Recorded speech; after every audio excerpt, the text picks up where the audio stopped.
Let's go now to this big speech from the Prime Minister today.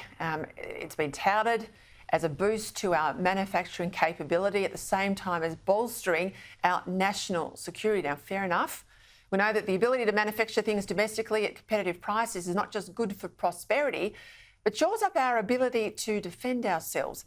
However, what the PM delivered today was just another iteration of Labor's green agenda, pushing for further market interventions when it comes to green energy, modelling everything off President Biden's Inflation Reduction Act. Joining me now to discuss the ins and outs of the detail, Environment Editor for The Australian, Graham Lloyd.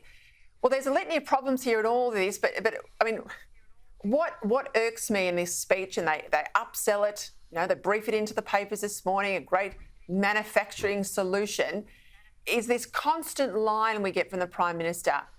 More renewables is better, more renewables is cheaper, but renewables are actually exacerbating our energy problems. It's one of the reasons why businesses are heading offshore in this country.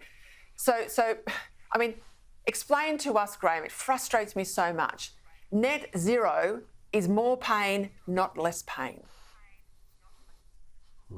That's right. Good evening, Peter. Certainly the thing to understand, first of all, is there's nothing in this for existing manufacturers in Australia.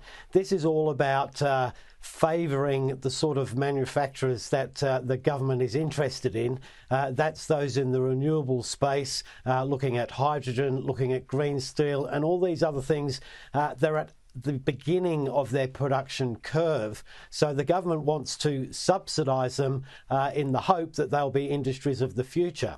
But as you say, if you want to preserve existing manufacturers, you'd bring energy prices down and give them a competitive advantage. That, unfortunately, is not what this is about.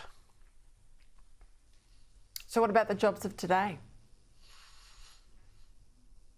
Well, the jobs of today, I think they're really being overlooked. It's hard to see how manufacturers that are currently there in the marketplace are going to compete for capital with industries that have a big government subsidy and where all the bureaucratic attention is going to be directed.